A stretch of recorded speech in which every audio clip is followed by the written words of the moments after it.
Hi welcome back to my channel. ఈరోజు కథ బ్రహ్మముడి 17వ భాగాన్ని వినిద్దాం. లేదురా అన్నయ్య, ఎక్కడో తేడాగా అనిపిస్తుంది. నిజంగా తన కోమలి వదినేమో తనే అని చెప్పలేను, కానీ ఎవరైనా అబద్ధం చెప్తున్నారంటే వాళ్ళ కళల్లో భయం కనిపిస్తుంది. కానీ తన కళల్లో అలా కనిపించలేదురా. నిజం చెప్తున్నట్టు నాకు అనిపించింది. తనే కోమలి అనుకున్నా ఆ పాప ఎక్కడి నుంచి వచ్చింది? మొత్తం తల్లి పొలికే. ఒకవేళ పెంచుకున్న అమ్మాయి అని చెప్పలేం కదా అంటూ ఆలోచిస్తాడు మోక్షిత్. పోనీ వాళ్ళు ఎక్కడుంటారో తెలుసుకుందామా? ఒకసారి ఆవిడికి తెలియకుండా అబ్జర్వ్ చేస్తే తెలుస్తుందేమో తను ఎవరో అని అంటాడు దీక్షిత్. అవును, దీక్షిత్ చెప్పింది బాగుంది ఆలోచన. ఆ పని చేద్దాం మోక్షి. తను ఎవరో తెలుస్తుంది కదా.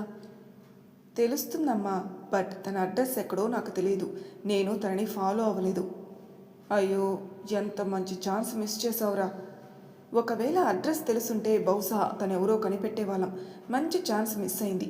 మళ్ళీ కలవకుండా పోరు కదా, ఇదే ఊర్లో ఉంటారు అని అంటాడు దీక్షిత్. ఒకవేళ తను కూడా మనలా టూరిజం పరంగా వచ్చిందేమో అని అంటుంది వసుధ. లేదమ్మా, ఆవిడ టూరిజం పరంగా రాలేదు. వాళ్ళ పాప మాట్లాడే లాంగ్వేజ్ చూస్తేనే అర్థమవుతుంది వాళ్ళు ఇక్కడే ఉంటారని. అయితే మనకి ఇంకా సులువవుతుంది, తప్పకుండా కనిపెట్టేద్దాం అని అంటాడు. అలా ఆలోచిస్తూ ఉండగా ఎప్పుడు ఇంట్లో కూర్చొని బోరుగా ఫీల్ అయ్యే బదులు ఎక్కడికైనా వెళ్తే ప్రశాంతంగా ఉంటుంది కదా అని అంటారు మోక్షిత్ వాళ్ళ నాన్నగారు. అందులో సండే కాబట్టి మోక్షిత్ కూడా ఇంట్లో ఉన్నాడు. అందరూ కలిసి రోజ్ గార్డెన్ చూడడానికి బయలుదేరుతారు. శిల్పాన్ని టార్చర్ చేయడం మొదలుపెట్టాడు శక్తి. ప్రతి చిన్న విషయానికి తనని పిలవడం, తన షెడ్యూల్ అంతా తను ప్రిపేర్ చేయడం. తను చెప్పినట్టు కాకుండా అతి కష్టం మీద మీటింగ్స్కి టైం సెట్ చేస్తుంది శిల్ప. అలా కాకుండా ప్రతిసారి శక్తి చెప్పినట్టే టైమింగ్స్ మళ్ళీ తిరిగి రాసుకుంటుంది. అంత మాత్రానికి నన్నెందుకు పియ్యగా పెట్టుకున్నారు? నేను చెప్పింది ఒకటి కూడా చేయట్లేదు. టైంపాస్కి నాతో ఆడుకుంటున్నాడు అంటూ మనసులో తిట్టుకుంటుంది శిల్ప. అబ్బా, ఈరోజు ఒక్కటి గడిస్తే చాలు, సాటర్డే సండే ఎలాగో ప్రశాంతంగా ఉండొచ్చు అనుకుని ఫీల్ అవుతుంది తను. ఈవినింగ్ అలాగే టైం అవడం వల్ల అందరితో పాటు కలిసి మెల్లగా జారుకుంటుంది. అప్పటికే 2 సార్లు శిల్పాన్ని పిలుస్తాడు శక్తి. తను మేనేజర్ వచ్చి, ఇంకెక్కడ సార్, శిల్ప ఎప్పుడో వెళ్ళిపోయింది అంటారు. దొంగబలే తప్పించుకున్నావు కదా, నీకు అనవసరంగా వర్క్ ఇద్దామనుకున్నాను. సాటర్డే సండే మర్చిపోయేలా చేద్దామనుకున్నాను. అందరికన్నా ముందు నువ్వే వెళ్ళిపోతావా? చెప్తా నీ సంగతి అని మనసులో అనుకుంటాడు. ఇంటికెళ్ళిన తర్వాత ప్రశాంతంగా పడుకుంటుంది. ఎంత టార్చర్ చూపిస్తున్నాడో నాకు. ఎంత వర్క్ చేసినా ఇంకా వర్క్ అంటూ నన్ను చంపేస్తున్నాడు. ఏంటి దేవుడా ఈ శిక్ష నాకు అంటూ దేవుడికి మొరపెట్టుకుంటుంది తన బాధ. ఒకరోజు రిలీజ్గా ఫీల్ అయిన తర్వాత మళ్ళీ మోక్షిత్ గుర్తుకొచ్చి తనని కలవడానికి వెళ్తుంది.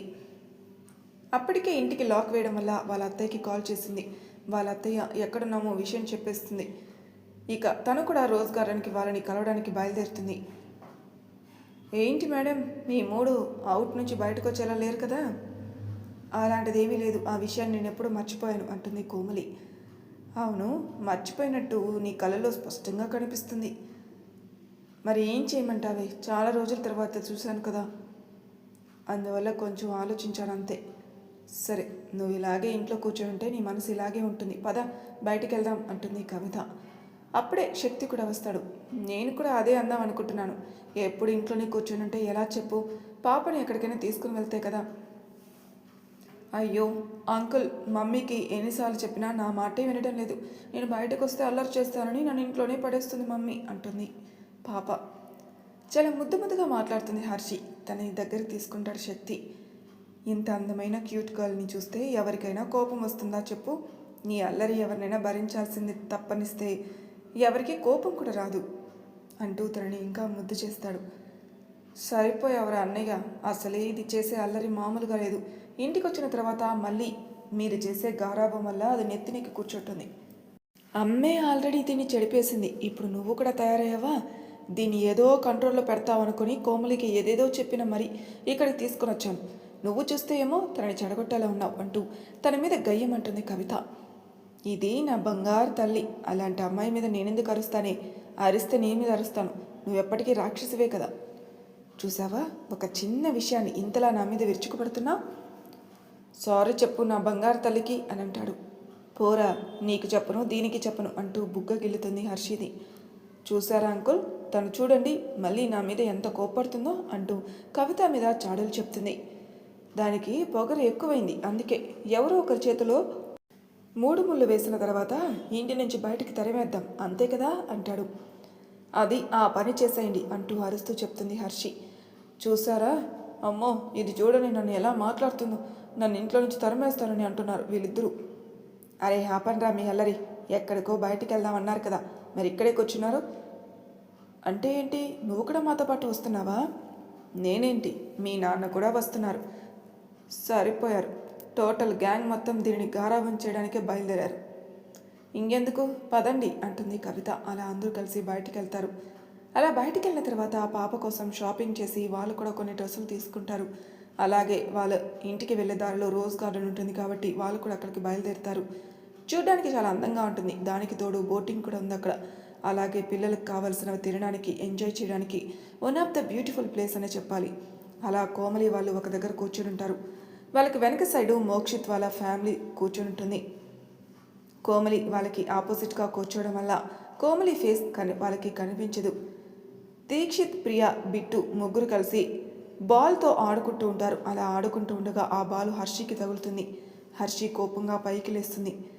ఏంట్రా నువ్వు మళ్ళీ నన్ను కొట్టడానికి నా మీద బాలు వేశావా? నీకెన్నిసార్లు చెప్పినా నీకు బుద్ధి రాదా? చిన్న పిల్లాడివని వదిలేస్తున్నాను, ఇంకోసారి మళ్ళీ నా జోలికి వచ్చావంటే దెబ్బలు పడతాయి అంటుంది. తను అలా మాట్లాడుతూ ఉంటే ఆ నోర్లు వెలబెట్టి ఆ పాప వైపు అలాగే చూస్తూ ఉంటారు దీక్షిత్, ప్రియా. మీరెవరు? ఈ అబ్బాయి వాళ్ళ నాన్నగారా? ఎటుపోయారు మీరు? తనని కిడ్నాప్ చేసి ఇక్కడికి తీసుకొని వచ్చారా? మీతో ఎందుకు ఈ అబ్బాయి ఆడుకుంటున్నాడు? హే బాబు అంటూ ఆ అబ్బాయి చేయి పట్టుకొని పక్కకి లాగుతుంది. నిజం చెప్పు, వీళ్ళు ఎవరు అని అడుగుతుంది. మా అమ్మ నాన్న అంటాడు. తను మరి మీ నాన్న కాదు కదా? మీ నాన్న అని నువ్వెందుకు చెప్తున్నావు? నువ్వు చిన్న పిల్లాడివి కదా, నీకేమీ తెలియదు. అందరూ మంది కలిపి స్నాక్స్ ఇచ్చి నేను కిడ్నాప్ చేసి తీసుకుని వెళ్ళిపోతున్నారు. మా మమ్మీ అదే చెప్తుంది, బయట వ్యక్తులు మనతో ఎవరైనా మాట్లాడితే వాళ్ళతో మనం మాట్లాడకూడదు, అలాగే వాళ్ళు ఏదైనా మనకి ఇస్తే మనం వాళ్ళు ఇచ్చింది తినకూడదు, అందుకే నువ్వు జాగ్రత్తగా ఉండాలి అంటూ చెప్తూ ఉంటుంది. పాప ఏం మాట్లాడుతున్నావో నీకు అర్థమవుతుందా అంటాడు దీక్షిత్. మీరాగండి, మిమ్మల్ని చూస్తుంటే దొంగలా కనిపిస్తున్నారు అంటుంది. అప్పుడే శక్తి తన మాటలు విని తన దగ్గరగా వస్తాడు. సార్, ఏంటి సార్ మీ పాప ఇలా మాట్లాడుతుంది? తను నా కొడుకు అంటాడు దీక్షిత్. అయ్యో సార్, ఐఎమ్ రియల్లీ సారీ, చిన్నపిల్ల కదా, తనకేం తెలీదు. మీ బాబుని ఎక్కడైనా చూస్తుంటుంది, మరి తను ఎవరితో చూసిందో తనే వాళ్ళ డాడీ అనుకుంటుందేమో. మీ బాబుని ఒకసారి అడిగి చూడండి అంటాడు శక్తి. అలా బిట్టు, ఈ పాపకి ఎప్పుడైనా చూసావా అని అడుగుతాడు దీక్షిత్. మోక్షి అప్పుడే వాళ్ళ మాటలు విని అడ్డుగా వస్తాడు. ఈ బుడ్డది మళ్ళీ ఇక్కడికి కనిపిస్తుంది అనుకుని సంతోషంగా వస్తాడు ముందుకి. అదిగోండి చూసారా, వాళ్ళ నాన్నగారు వస్తున్నారు అంటుంది. మోక్షిత్ తన దగ్గరగా వెళ్తాడు. ఏంటి సార్, పాప చెప్తుంది నిజమేనా? అసలు ఇంతకీ ఎవరు వీళ్ళ డాడీ అని అడుగుతాడు శక్తి. మా వాడికి చిన్నప్పటి నుంచి నేను చాలా బాగా అలవాటు, అందుకని నన్ను పప్ప అంటాడు. వీళ్ళే బిట్టు మమ్మీ డాడీ, దీక్షిత్, ప్రియా అని వాళ్ళని పరిచయం చేస్తాడు శక్తికి. ఇప్పటి వరకు ఇక్కడే ఆడుకుంటున్న హర్షి కనిపించలేదని తనని వెతుక్కుంటూ వస్తుంది కోమలి, అలాగే కవిత. అక్కడ వాళ్ళని చూసి ఇప్పుడు వెళ్తే మంచిది కాదని అనుకుని పక్కనే ఆగిపోతుంది. ఏంటే బాబు, నీ భర్త నిన్ను వదిలేలా లేడు, ఎప్పుడు నీ కూతురుకి తగులుతున్నాడు అని అంటుంది కవిత. పద, నీ కూతుర్ని దూరంగా తీసుకుని వద్దాం అని అంటుంది. నువ్వు వెళ్ళవే బాబు, అక్కడ టోటల్ ఫ్యామిలీ మొత్తం ఉంది, అదుగో చూస్తున్నావు కదా, తనే ప్రియా. వాళ్ళు మా అత్తయ్య మామయ్య, మిగిలిన వాళ్ళు చిన్నత్తయ్య మామయ్య.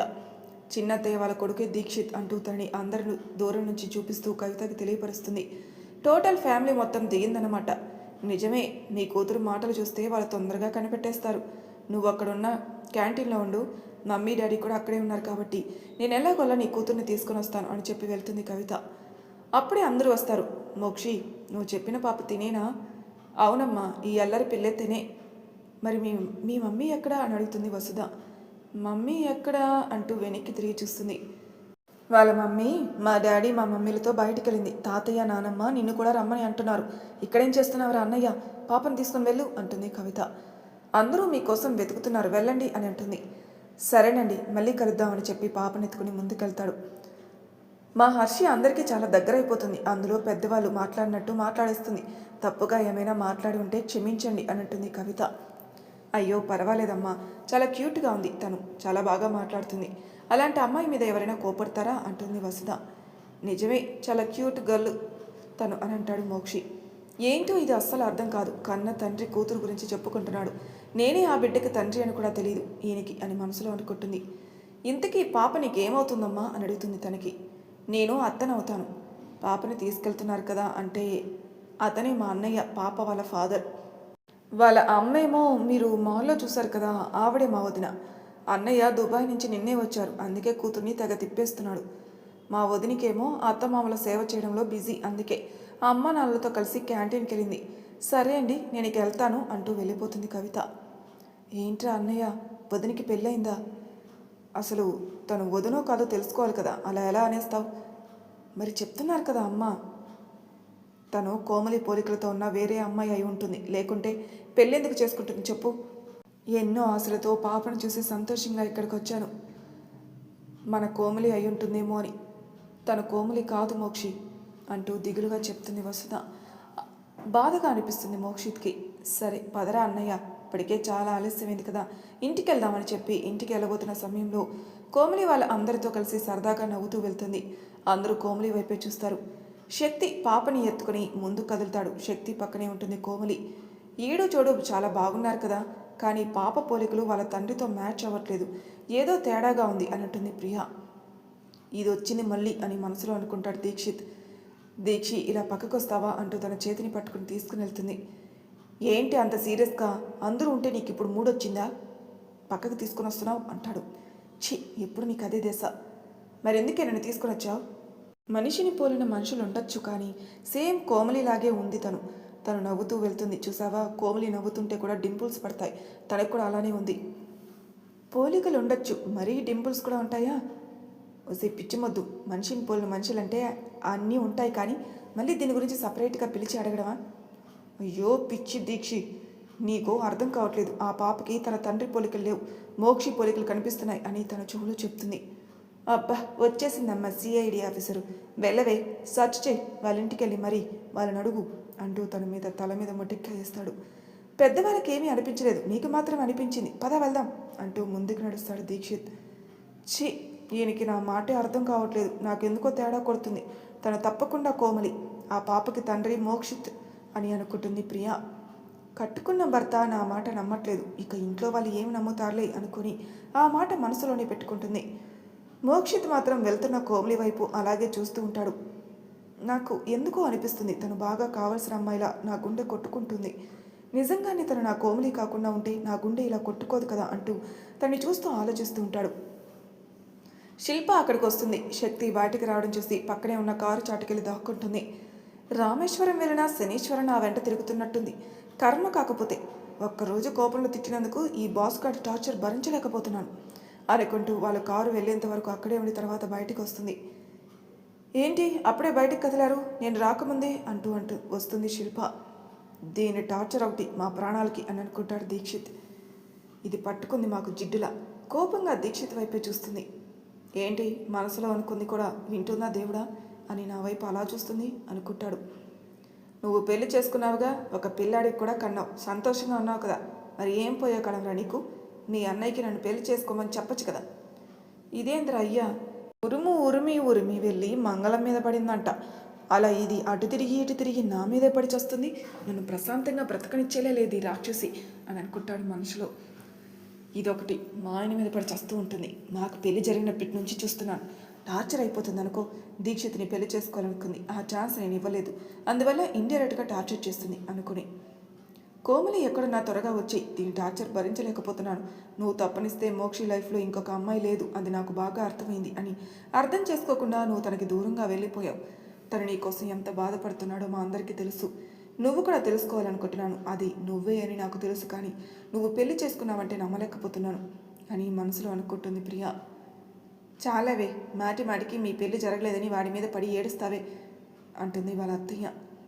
కాకపోతే ఏంటి, మీ బావ నేను పెళ్లి చేసుకుంటారని మీరే కదా నన్ను చిన్నప్పటి నుంచి ప్రేరేపించింది.